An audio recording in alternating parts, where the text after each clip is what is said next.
乡亲啊，继续过来关心这件交通部观光局一个高层的主管要求派离的机场的员工接待伊回国的后生，而且伫主管还未到机场进前，爱这员工先带后生去啉咖啡，结果两个人拢胃着新冠病毒。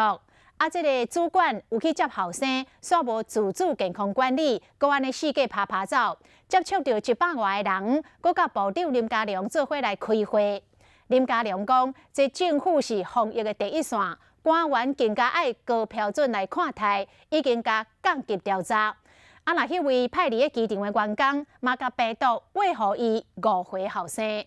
行政院长苏贞昌伫立法院讲重话来批评，讲这个主管真不应该。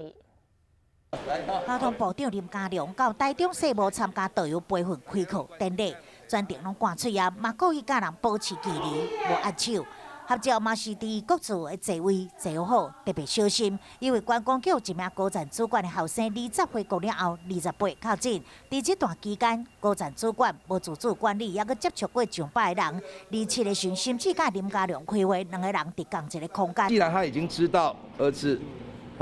已经有这个通报，然后在裁剪中，就有这个可能，而没有去避免，